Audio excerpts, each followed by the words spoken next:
काल भी उसका क्या बिगाड़े। जो भक्त हो महाकाल का कोई पण मंत्र होय एनो एक अर्थ होय। आ मंत्रना अंदर ज एनो अर्थ આવ્યો। अकाल मृत्यु उसकी हो जो कर्म करे चंडाल का।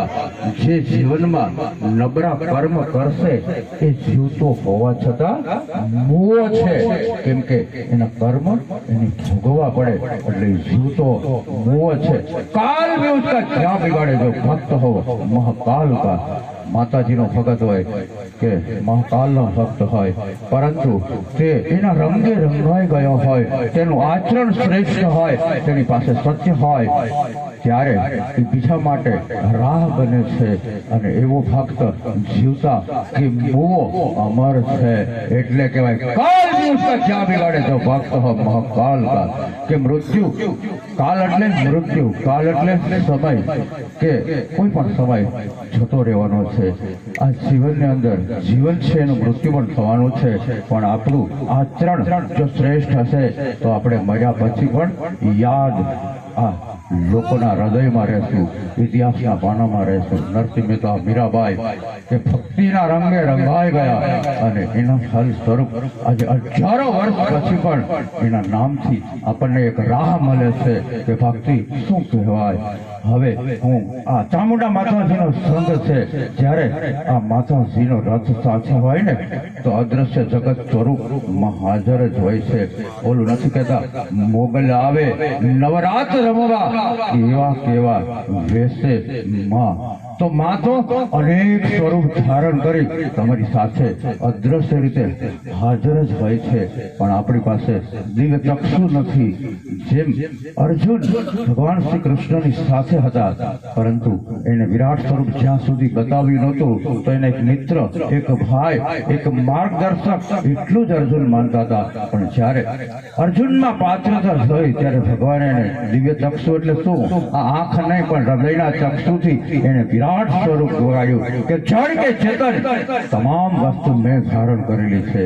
એટલે જ્યારે તમારું સમર્પણ માતા પાસે કે ઈશ્વર પાસે જો શ્રેષ્ઠ હશે તમે નો કેવા થાય કે હું કંઈક છું પણ લોકો કેવા જાય કે માનો ભગત છે ત્યારે તમારી ભક્તિ બાકી કહેવાય તમારું શ્રેષ્ઠ આચરણ। આનંદ હું આનંદના ગરબા ગાવા જાઉં છું। આનંદના ગરબાની એક કડી આવે कोटि करे जब जब कोई सूझने ना करे में तमे करो जप करो धूप करो दीप करो निवेद करो परंतु आ जगत में आ तमारी मानव काया थी तमारू आचरण जो श्रेष्ठ न होय तो एक धूप धुमाड़ोनो कोई अर्थ नहीं। एटले एनी आगळनी कड़ी एम छे ज्यां जम त्यां तम रूप तेज धर्यो सगरे में कोटि करे जप जब कोई सूझने ना करे में तमे आ जगत जड़ चेतन अभिधान अंश अंशधारी में जगत में कोई पण स्वरूप नहीं कि जेने माताए धारण नहीं कर्યું। अपना शरीर ની અંદર आ मानव काया एने सब ऊपर सवारी महाकालीनी आ सब એટલે शिव છે અંદરનો आत्मा ई शक्ति છે आ मानव काया शिव शक्ति નું જોડું છે અને જીવી તેવી રીતે જીવાય નહીં। કોઈ જોવે કે ન જોવે માં कोई पण जग्याए प्रकाश में के अंधारा में दरेक जगह मां अपने जोता ज होईए। आत्मा स्वरूप अपनी अंदर ज छे पण आपणुं मन चंचल छे मोह माया में फसायेलुं छे एटले आपणुं ध्यान राखतुं नथी। ध्यान बंध आंखे नथी थतुं।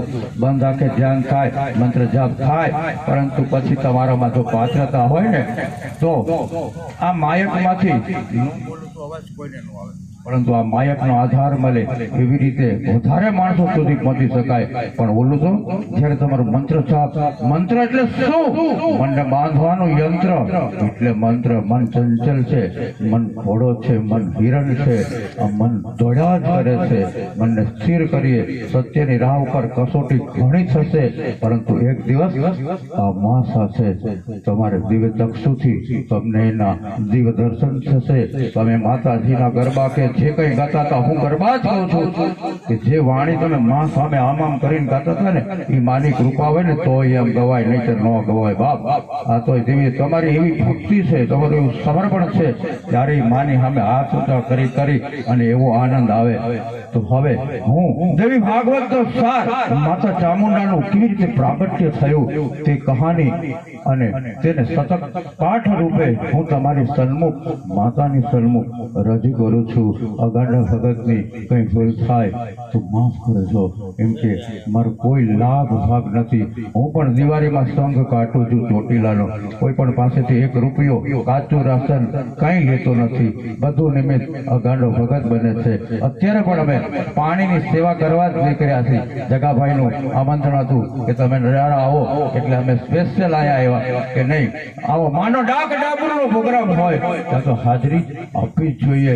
આપણી ઉપર માનિકા અને કૃપા થઈ આટલા બધા ભક્તોનો સમન્વય થયો હુआ આટલા બધા બેઠા છે જે માની સન્મુખ પ્રકાશિત થયા છે. એવા જ યોગી પુરુષો, એવા સંત પુરુષો, એવા જ્ઞાની પુરુષો, એવો જાગેલો વ્યક્તિ, એના દર્શન તમને આવા માહોલમાં થાય છે. કોઈ પણ જ્યારે આવું ધર્મ ચાલુ હોય તો અદ્રશ્ય રીતે દરેક તીર્થ અહીંયા હાજર હોય છે, પણ આપણને દેખાતા નથી. એટલે જ્યારે કોઈ પણ ધર્મનો મેળાવડો હોય તો આપણને કાંઈ જાણ્યા કે ન જાણી એનું કાંઈ મહત્વ નથી, પણ એમાંથી કાંઈ ગ્રહણ કરવું અને જીવનમાં જ્યારે જાગ્યા પેલું કહે છે ને સુતાના સમાધિ અને ઉઠ્યાના ઉપાધિ, જીવનમાં એક પણ દિવસ ઉપાધિ વગર તમારો જવાનો નથી. તો તમે જે થવું એ થાય, થવા દો, પણ ફક્ત જો સત્યને વગડશો ને તો આ માં આવશે અને પછી તમારા જીવનમાં દુઃખ નહીં રહે, આનંદ અને આનંદ જ રહેશે. આની અંદરથી જ નિજાનંદ પ્રગટ થાય છે. બહારથી મળતો કોઈ પણ આનંદ એનો સમય ક્ષણિક હોય છે, પણ જ્યારે આત્મા જાગૃત થાય તો આત્મા પરમાત્માનો અંશ છે અને પછી પરમાત્મા એટલે ફક્ત આનંદનું સ્વરૂપ છે. એટલે જ્યારે આપણને માની કૃપા પ્રાપ્ત થાય અને આપણા જીવનમાં પલ મસ્તી ચડે, એટલે તો ઓલું ગીત છે મુझे मेरी मस्ती कहाँ लेके आई जहाँ मेरे अपने सिवा कुछ नहीं, ये पर्दा है दुई काया हटाया उसे तो सिवा मेरे कुछ नहीं. તો પડદો શેનો કે કોઈ ચુંદડીનો, કોઈ બીજો ત્રીજો નહીં, તમારા મનની અંદર જે મેલક પડી ને એનો પડદો છે.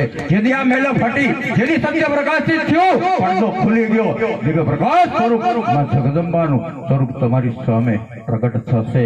પણ સમર્પણ અને સત્ય હશે તો, તમારો વાણી અને વ્યવહાર જો સારો હશે તો, નહીતર તો મારીને તમારી જેવા હજારો આવે છે, હજારો જાય છે.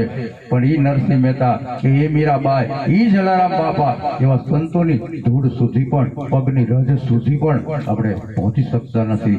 પણ જ્યારે આપણે આવા માહોલમાં મળ્યા છીએ તો અનેક વાતો થતી હોય, પણ સંત વાણી એટલે આપણે એમ કહીએ છીએ સંત ભજન ગાય છે, પણ ઘણી વખત બને શું છે સંતની સાથે સંવાદ થાય પરમાત્માનો, તો એની વાણી હોય એ ગાય અથવા સંવાદ કરે એને જ વાણી કહે.